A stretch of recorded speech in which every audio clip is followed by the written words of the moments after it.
Ladies and gentlemen, good morning. Today is the 19th of September, and we are conducting our second Diabeat webinar, perhaps for our fourth session of the Diabetes Challenge. Now, we can assign several reasons or risk factors for diabetes.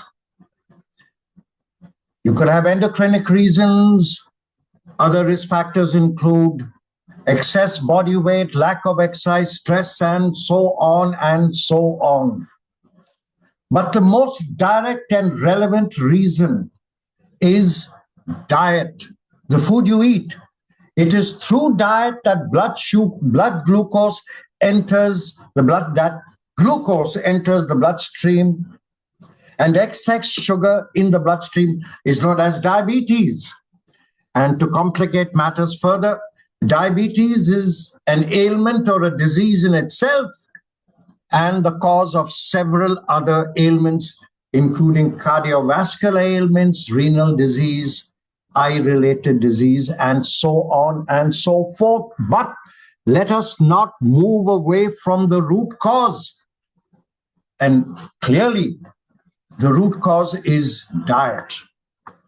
Now, ladies and gentlemen, we have a stalwart in the field of dietetics, a stalwart who has supported us in many webinars.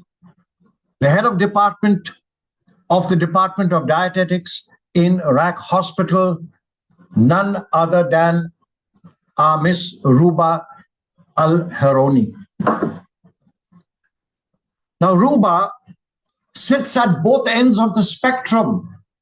She is a health professional and she is a therapeutic counselor, which means that on the one hand, she can advise you on how to remain healthy through appropriate diet, etc. And on the other hand, she can support you when things go wrong, whether you are an inpatient or an outpatient, whether you have diabetes, diabetes, of course, whether you have cardiac-related ailments, renal-related ailments, the entire spectrum, surgery, the entire spectrum of dietetics is at her fingertips.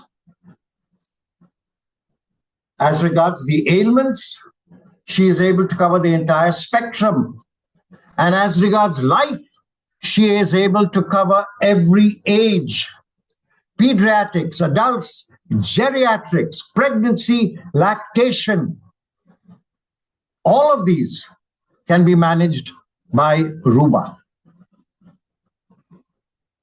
And the icing on the cake is her vast reach of association. Membership of AND, that is the American Dietary Association. Well, obviously, it's the American Nutrition and Dietary Association. The Arab Nutrition Association, the UAE Nutrition Association, the Emirates Medical Association. Ladies and gentlemen, I can go on and on, but I will stop there because far more important for me and for you is for us to listen to Ruba. Ma'am, thank you so much for joining us today. My pleasure is mine. Thank you so much. I'm very happy to be with you once again. As you know, diabetes is a very important topic. Hello? Ruba, your slides are not being presented and your camera is also off. I will just share it. Yes, I will just share it.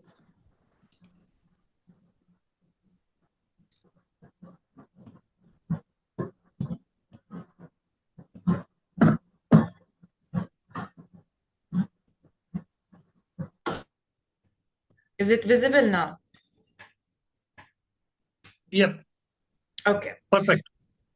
So once again, thank you again for this amazing introduction, Doctor. I'm very happy to be once again and to support all the participants and to try to spread as much as possible knowledge and clear the understanding about the diabetes and the diet involved in controlling our blood sugar. So briefly, I will be covering the diabetes aspects, the diet therapy, how to plan the diet itself, and the role of carbohydrates in our diet.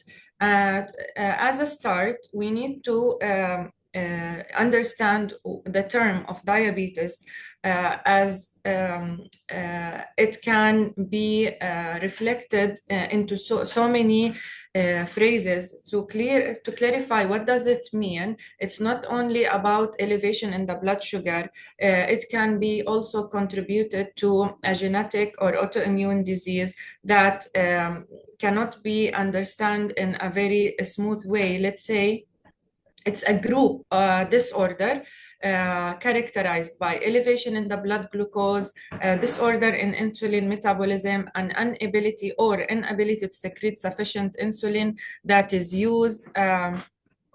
Yes. I'll just open it now. Hello?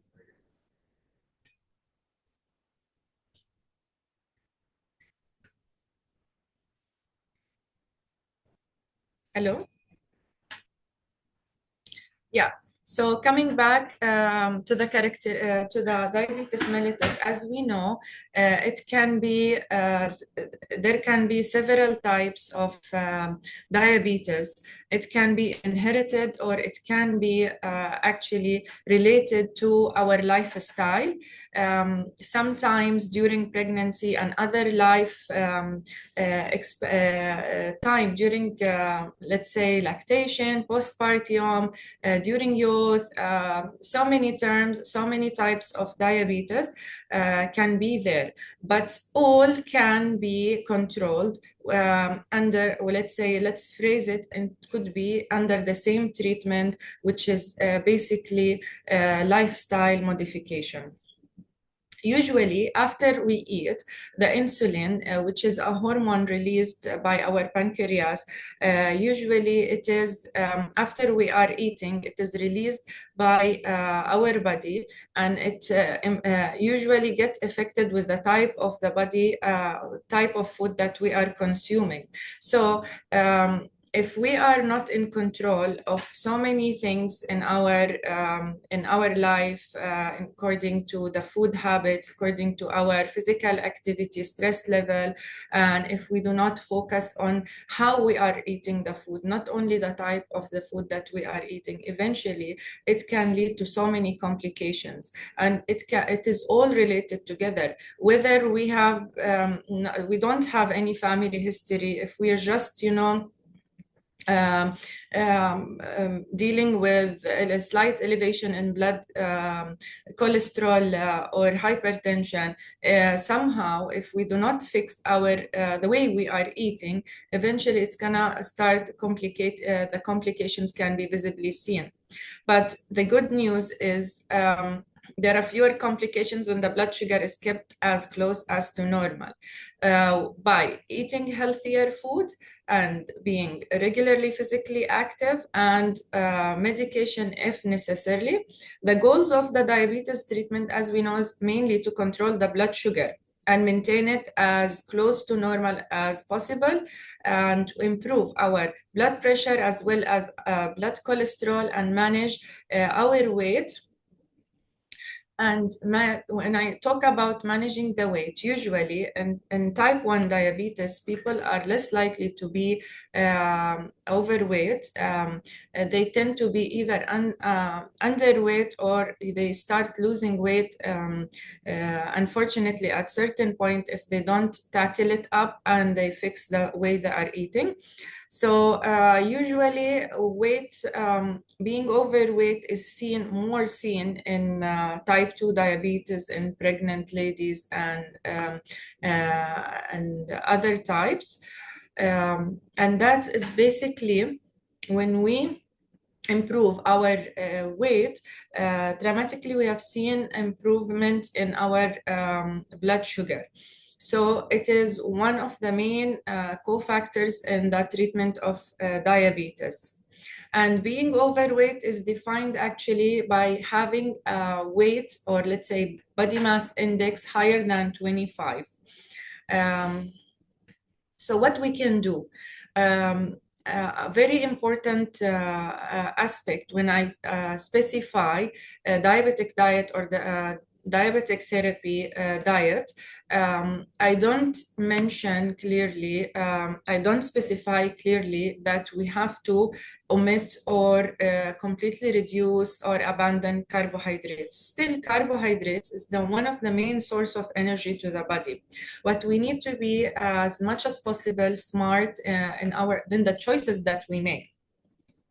So both the type and the quantity of carbohydrate consumes with low carbohydrate diets has been increased recently and seen in so many random diets, but let's emphasize on the importance of being smart in the choices and know which type we need to choose and what is the quantity. Again, the type will be accordingly divided into, good and bad, simple and complex carbohydrates. One type will affect our blood sugar more than the other type, and one will help us to control or modulate the blood sugar for a longer period of time. Now, when it comes to the quantity, this is directly related to the amount of calories that we are consuming. So let's say that it's been decided that for a person A with weight 70, BMI 26, should be on 1700 calorie diet. So that by default will be distributed between the food groups, which are basically carbohydrates, proteins, and fats.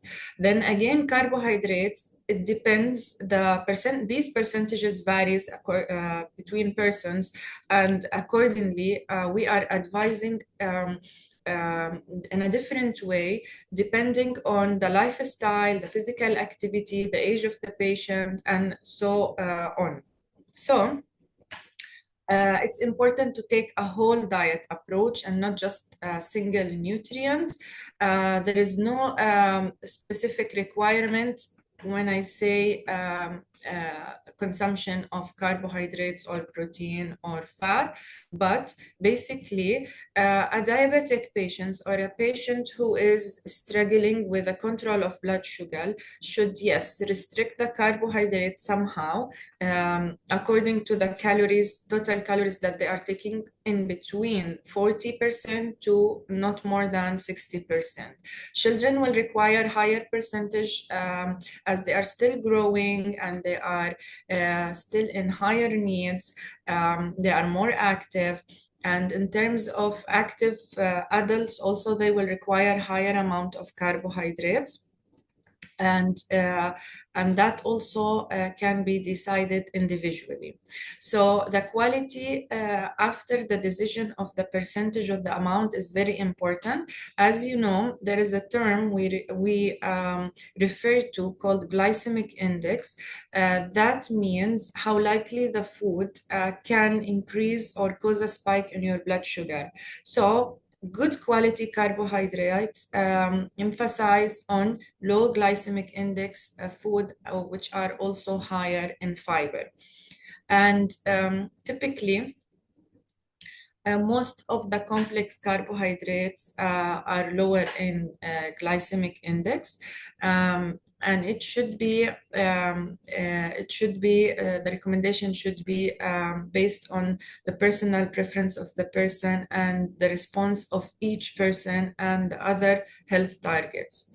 So when we plan the diet, okay, to control, in the term of controlling our blood sugar, we need to control the total amount of carbohydrates, and fix our portion sizes accordingly. And we refer it into the portion size, we refer it to as an exchange system, which I will show later on. We tend to also plan our diet in a term that we frequently eat, but we are still controlling the portion size, and that is to make sure that the blood sugar is stabilized most times of the day. So we do not prefer or we do not recommend that you skip any main meal like breakfast, lunch, and dinner. And in between, it depends on the total calories and the physical activity of you, that more snacks can be recommended in between, with emphasizing on the food that are low in carbohydrates, low in glycemic index. And the more precise the serving size and the amount of carbohydrates in, and as equal to the portion size in each main meal, the more stable sugar that you will have. So by default, if you're going to consume 200 grams of carbs per day, based on 50% of the total amount of calories that you're going to consume, we will prefer that you divide the 200 grams between the 3 main meals, or the 3 main meals and the snacks in between. And this way we will make sure your blood sugar is more stabilized. And if you are on any, if the, usually a type 1 diabetic, they are insulin dependent, and some of the cases in type 2 that are poorly controlled, we also refer as a treatment to be using insulin. That amount of carbohydrate will be coordinated based on the amount of insulin that they are consuming before each meal. So the easier and the more simple meal that you can take, it's better for you. Don't complicate it, just keep it simple, and make sure that half of your plate is actually filled of fiber-rich sources, and emphasizing more on vegetables. And a quarter should be not less than quarter of a protein or a source of lean protein, and 1/4 also will be the starchy or the carbohydrate option. Make sure you always go for healthier options as much as possible. Yes, in between, we tend to have a variety or a variation in our diet according to circumstances, but consistency is the key. So when we plan ahead of time, we know actually what are the things that we are going to consume, let's say, for this week. So eventually it will be easier for you when you are shopping or deciding on the menu for the whole week, and it will guide you thoroughly in the kitchen. It will not also consume your time. So already you are used to a certain type of food, make it available, always restock it, and make sure that you are always having a different type of vegetables or a different source of fiber every time. So you expose yourself or expose your body to more or a different variety options of healthier food. So how can we control the carbs that we are taking? When I mentioned after the decision of how much carbohydrates we've decided for you accordingly, and just go by the basics, which is 50% of the total calories that you are consuming. So if we are going to consume, let's say 2,000 calories, so half of it should be coming from carbohydrate. And then we divided by 4, let's say 100 calorie. So divided by 4, it will give us how much grams per day, and the grams turned into servings, or we can use, let's say, the exchange system. So when we do carbohydrate counting, let's say you are going to consume 45 grams, each serving of carbohydrates is equal to 15 grams. So 45 grams of carbohydrates is 3 exchanges. And the exchange, there is a reference that you can always go back to from the American Dietetic Association, available online and everywhere. And it will give you the guide of the exchanges or the amount of carbohydrate that you consume. So by default, you will realize the serving size on how many spoons, how many cups of each carbohydrate containing food that you are going to consume and you are allowed to. So later on, you will not go beyond that. And in this way, you control both your blood sugar and your calories. And we know the more grams of carbohydrates, a more higher percentage that you are consuming, greater glycemic response after the meals. So that's why it is advised to distribute it once again, as I mentioned earlier, throughout the meals rather than consuming 1 or 2 large meals. So you will give a chance for your body and your blood sugar to accommodate accordingly. And basically, somehow, some of the diets, they tend to restrict carbohydrate, or they don't distribute the carbohydrate evenly. That actually will reverse back into the blood sugar or bounce back later on. So if a normal carbohydrate diet will, as I mentioned, will have the distribution of 40 to 60%. Less than 35%, which is around 130 grams or less, is considered low carbohydrate diet. For a longer period of times, this will reverse back on the body as it started looking for another source of energy. And again, the higher percentage of other food groups that you will experience once you go into very low carbohydrate diet. Eventually, as I mentioned, low carb, it means higher protein, higher fat. It can reflect back on other things on the body, such as your cholesterol levels, your uric acid, your kidney function. So it's better not to be following any kind of restrictive diet without professional care or advice or monitoring. If you want to divide the percentage itself, as I mentioned, as per the American guidelines recommendation for women, it is advised to have 20% of the carbohydrates on breakfast, 35% on lunch, and 15% on dinner.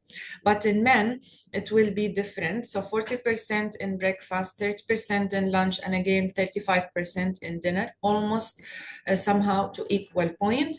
But in children, it will be the higher percentage will be in the breakfast, which is around 60%, and then in the lunch, around 20%, and then 50% more in dinner. And that is because, as I mentioned, more likely that the children are more active in the morning, and they are going to school and all. So they will require higher energy and higher carbohydrate percentage in the morning. So what are the sources? Coming back to the main sources, as I mentioned, we can clearly split it into 2 groups, complex and simple sugar. And simple sugar, higher glycemic index, it's likely to increase or cause higher spikes in the blood sugar whenever you are consuming small or big or even amount of this type of food. It could be examples. Some of the examples could be the juices, certain fruits, yes, any sugary food, cookies, cakes. This can be labeled as high in glycemic index. But what will be the range? It will be what could be considered as a high range of glycemic index. Let's say higher than 50 or 70 or 60, it will be considered high. More or less than this percentage could be labeled as moderate to low if it is below 20. And the reference, again, you can find it online on the American Diabetic Association. But you have to keep in your mind that sensitivity will be different sometimes according to certain situations, according to different individuals. Let's say how likely they are exercising, what is their body mass index or the fat percentage. So that actually reflects the sensitivity in the blood sugar towards certain type of food. And the higher fiber percentage in the food, more likely it will be low in glycemic index. So this is just a reference to have an idea of what does it mean. As I mentioned, 70, well, let's say 50 and above will be considered high. Less than that, it will be grouped into low and glycemic to medium. So you will notice that most of the starchy or high in starch food are considered high in glycemic index.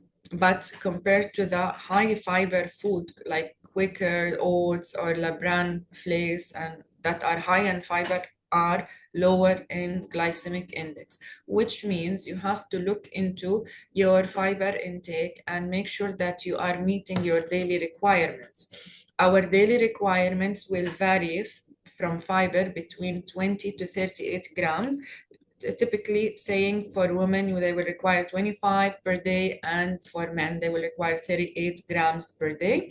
And if you have any specific disease or let's say another health problem or GI problem, you have to be guided how much fiber exactly that you should take, because sometimes very high fiber diet is not suitable for certain conditions or post surgeries. So you always get back to your physician or the dietitian to make sure how much fiber you consume. But ideally speaking, the range should be between 20 to 38. And if you are consistent with the fiber intake, make sure that you also consume enough fluids to make sure that you are not experiencing constipations or any other GI problem. When you increase the fiber, you have to increase the fluid intake, as it has to bulk up and be digested well in the stomach. And sugar or simple sugar, usually they are considered still carbohydrates. Somehow we still allow certain amount of natural sugar to be there in the diet, but again, it depends on the person itself and the sensitivity of the glucose in his body towards certain food. So natural sugar, we can find it in usually milk, dairy, and in fruits. Artificial sugars can be added to most of the food and can be also referred to as saccharose, aspartame, and saccharine, and so on. So you have to be very careful when you are buying a product from outside, whether it is cereal, biscuit, juice. You have to understand the difference between types of carbohydrates. So this will help you decide which food is healthier than the other. And as much as possible, we have to look into the other food groups and restrict it somehow not more than 25%, as higher fat intake, dietary fat intake in the diet, even if it is healthy, it's share equal health risks for on the body. That a higher intake will increase the chances of higher cholesterol levels and higher body fat deposits. So saturated fat should be limited to less than 7%, and total cholesterol less than 200 milligrams per day. When it comes to proteins, it is vital and it's very important to help in the proper absorption of the most key nutrients, and it should be not less than 15, around 20%. If you are more in demand for certain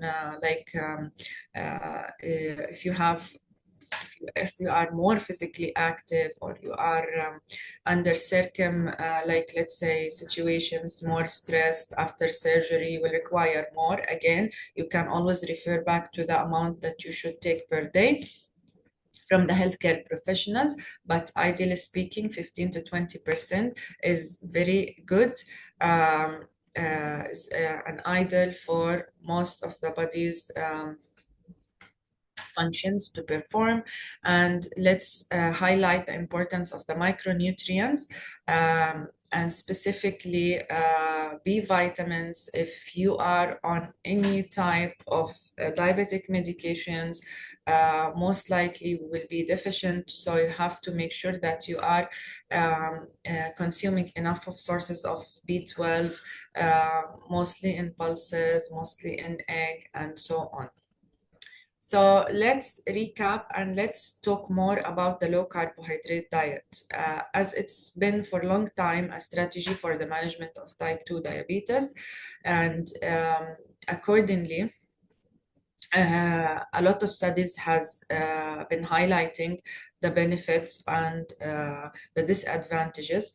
But as I said, it's actually limits the carbohydrates to a certain amount, which is typically less than 130 grams, or let's say less than 30%. And I explain, as I explained, so very, very low carbohydrate diet, they can even reach less than 10%, which is around 20 to 50 grams per day, which can be really dangerous for your health. So you have to be wisely distributing your carbohydrates and other food groups per day. Why we recommend for certain amount of time? Yes, as I said, there is benefits and there is side effects.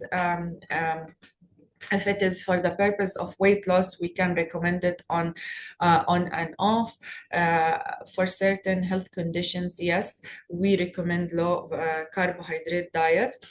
And for certain conditions with the slow response to, let's say, the response is very bad to higher percentage of carbohydrates, or those who has been on a diet for a long period of time, we tend to use it on and off with them to help them to boost their ability to lose weight and control the blood sugar. So yes, eventually, the studies that it has shown that it has decreased diabetes risk, but others, for other people, it has increased the risk, as I said, because it was the body has to use other mechanisms for a source of energy. So it reflected very bad on the body later on. So very quickly, I will show you a case study, typically, that has been visiting regularly the dietary department, and she was diagnosed with type 2 diabetes, morbid obese. And when she started on a restrictive diet in terms of sugar, okay, not in carbs, and it was a low glycemic index diet, higher in fiber, and mostly Mediterranean, we have seen very good results on the blood sugar and totally on cholesterol. So when she first visited the clinic, her HbA1c was around 7.6, cholesterol was also elevated. And then regularly, every 2 to 3 months, she was coming for a weigh-in. As a start, it was 148.5 kg.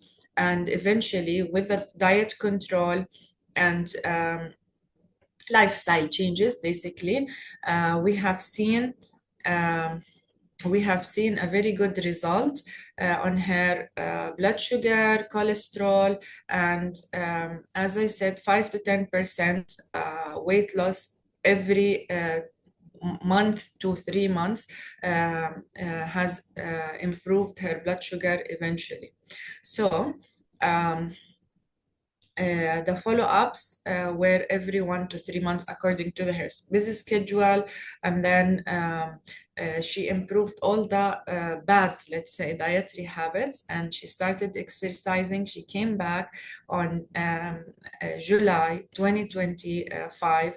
The HbA1c was 5.6 and both cholesterol levels were normal, and her weight was 105. So it's not very long journey, let's say. It's a healthy journey, and it emphasizes the importance of consistency and overall patience and dedication to the changes in the lifestyle in general. Somehow we can face at certain point some challenges, but again, you have to learn how to go around it. So we may also in any specific following any specific diet, you might think that there will be some challenges in terms of the food culture, in terms of the cost of the healthy food, or let's say the compliance itself and the precision or the follow-ups.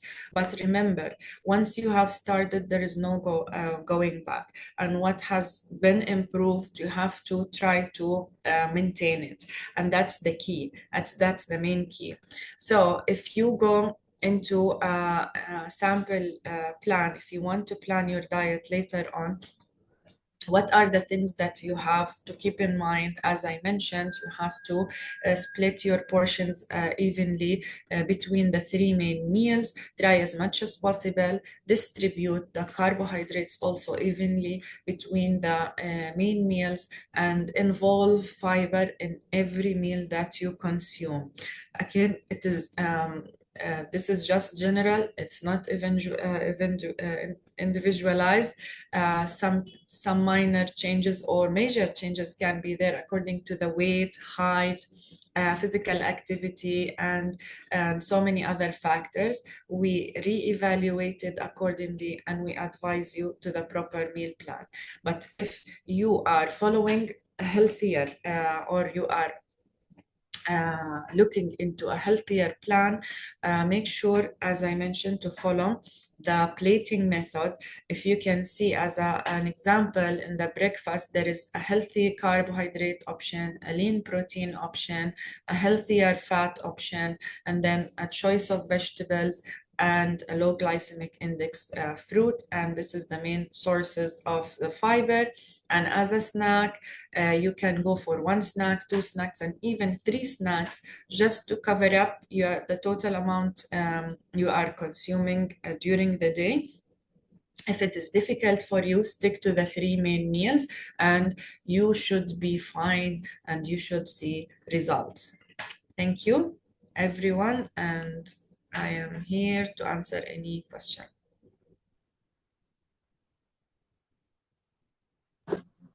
Yes, and Ruba says, if you follow her advice, you will be fine.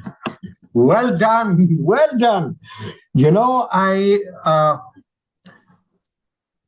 knowledge comes from learning, and it is obvious from Ruba's slides and her presentation that she has learning which has manifested itself in knowledge. Wisdom comes from experience, and that manifests itself in that fabulous case study that Ruba presented. I simply quote 1 or 2 statistics that she mentioned in her case study. From 7.6 to 5.6, if I recall, from about 120 kgs to 105 kgs. And this is an example of an individual that Ruba has managed over the last 3 or 4 or several months. Now, if you all recall, if our colleagues recall, when we presented last year's results of the Diabetes Challenge,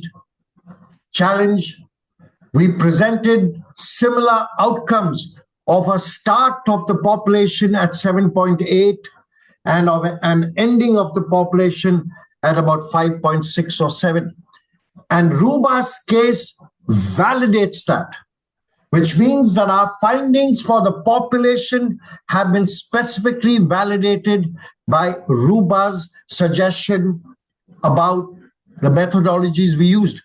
And I will conclude by just saying one thing.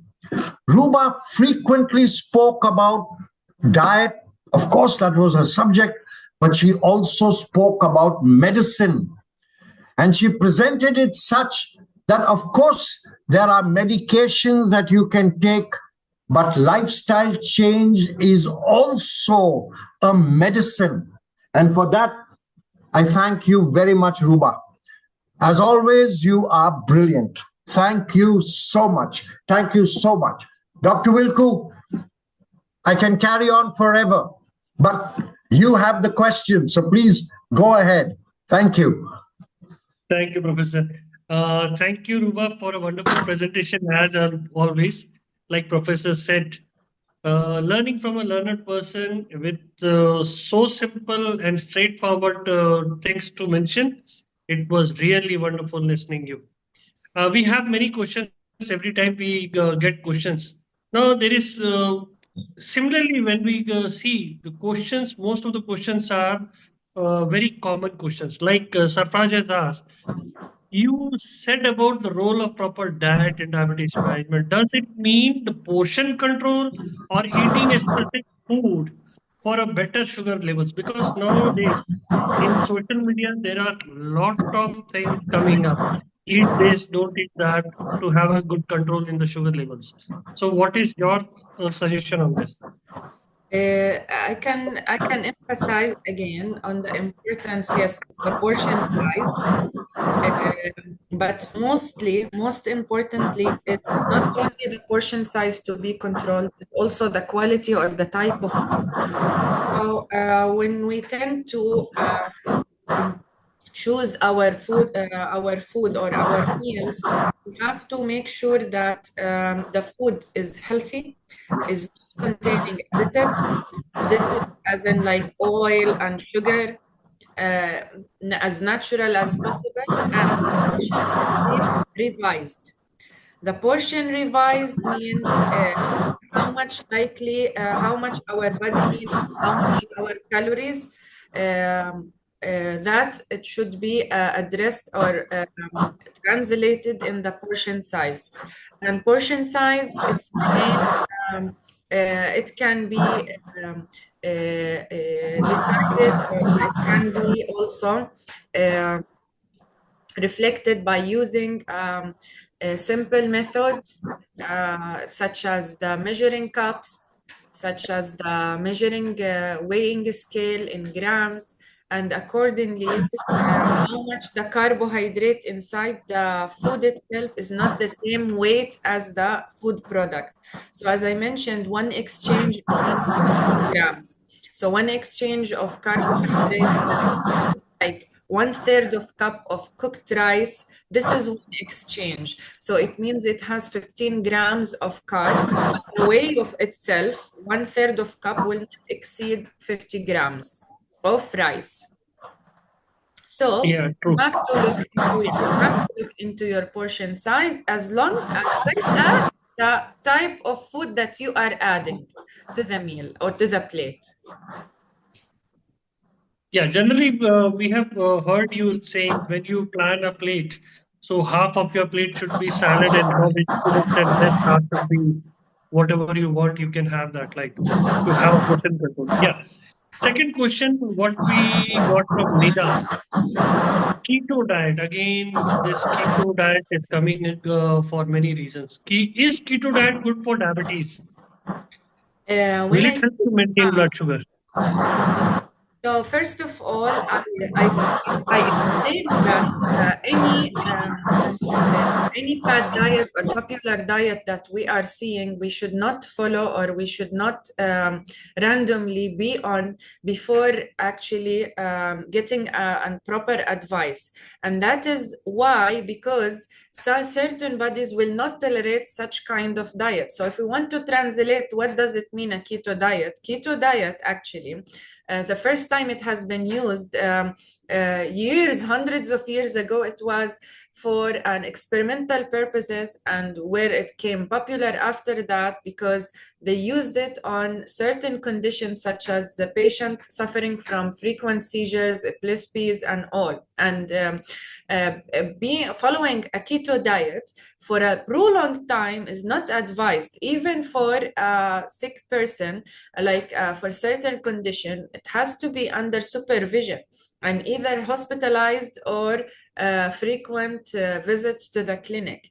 To be into a keto diet, there is a single classic, there's several parts. Single classic keto is different from keto stage 2, stage 3, and that actually how much you are restricting the carbohydrates and how much protein and fat you are adding. So by default, if you are going to be on a very low carbohydrate diet, your consumption mainly will be focusing on fats and protein. So by the end, if you have any elevation in cholesterol or any problem in the kidneys, you will be at a high risk for complications, because basically your food is very high percentage of fat and high percentage of protein. So it can, of course, help you in controlling the blood sugar, but it's not gonna be helpful, or it's not advised for the other problems that you are suffering from. Keto diet means, a proper keto diet means that you will not consume more than 50 grams of carbohydrates per day, which I've explained, which is considered the very, very low carbohydrate diet, around 10% or less of total calories that you are consuming. Yes. So rather than being on a keto diet, be on a proper diet first, fix your food, control your carbohydrates, focus on complex carb, you will see results. Yeah. The second question is again connected to the protein that what you were mentioning, because in keto, you are more into fat and protein. So Pinky is asking, is protein diet good for me, as she is diabetic and she has pain in the finger joints? Maybe uric acid is high. Pain in what? Sorry? Finger joints. Finger joints. Small joints, yeah. That it has to be actually seen by an internal medicine and rechecked, because there are several reasons for her pain. It could be deficiencies in vitamins. It could be a problem related to blood sugar, uncontrolled blood sugar. It could be a neuropathy. So it has to be checked. When I earlier in my presentation, I spoke about the importance of micronutrients, and we have to be on certain amount of specific vitamins, specifically B12 and B complex, because of the side effects of uncontrolled blood sugar for long periods of time. It somehow affects our nerves. So sometimes it can be the contribute to the pain in the lower limbs and the nerves and so on. But when answering the questions, is keto diet good for her, I cannot tell without seeing your full panel and reports, and see if whether you have any problems. If you can have any other health problems, like for example, if you have elevation in the kidneys and cholesterol or uric acid is high, you are not advised and you're not actually allowed to be on a keto diet. So that you have to be properly checked and then properly advised according to your condition. Yeah, that was nice. Yogesh Shetri is asking, commercial fruit juices contain sugar. What about making fruit juices at home without adding sugar? Will it be good? When I talk about the commercialized sugar, we categorize them into fresh juice, and we categorize them into nectars and fruit juices that are not natural. Nectars, usually it depends on the amount of how much sugar and water they are adding. They are not juices. 100% juice is considered less in artificial or added sugar, but still it contains sugar. Comparing it to the natural sugar, to the natural juices, again, and I mentioned natural source of sugar is fruit. So it is still, the difference is it's natural sugar, but it is not added sugar. So it will somehow eventually increase your blood sugar. The importance of avoiding such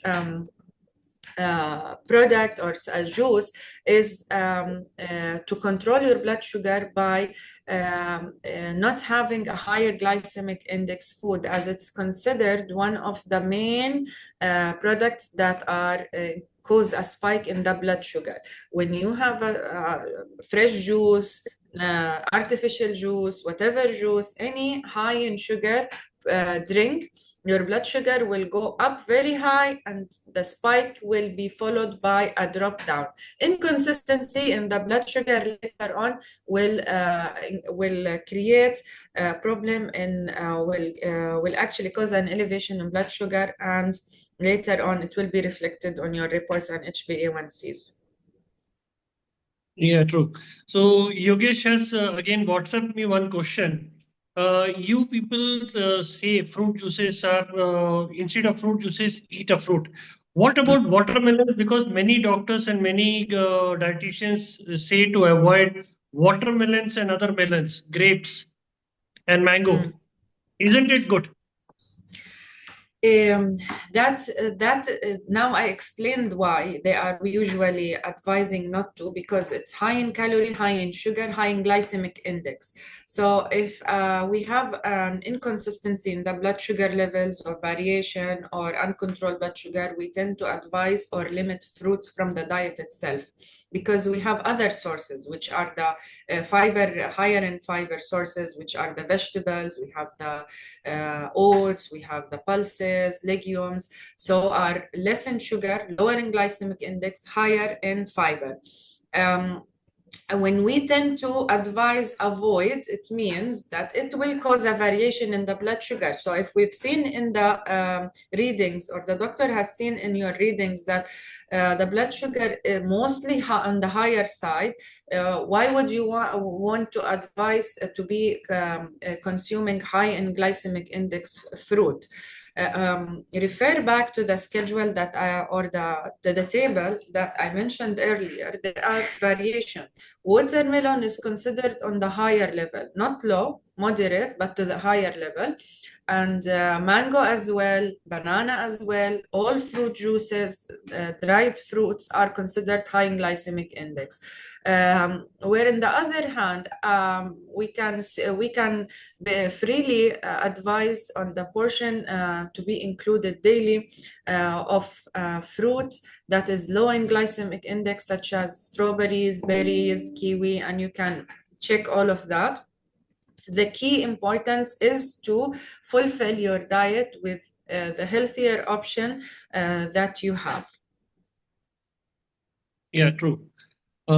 Suzanne is asking, she is diabetic and hypertensive and on medication glucophage 1000 BD and amlodipine for blood pressure. Because of the medicine, I lose more than 10 kgs weight. Sugar levels is controlled. Now, any advice for me? So the advice is she wants to continue to lose weight. It depends. See, if the blood sugar is controlled, we have to check and maintain it for a longer period of time, and check first if our weight goals are met. If she's underweight, this is another story. But if she was overweight and she has reached the normal weight, then she has to go into maintenance phase, both from medicine wise and food wise. food-wise, she has to be eating healthy. Doesn't mean that I've reached my target goal, like I am not diabetic anymore, because you still diabetic, you still was considered diabetic and treated by medication. So like most likely, if you don't still focusing on healthier lifestyle or approaches, later on you will have a variation or an increase in the blood sugar.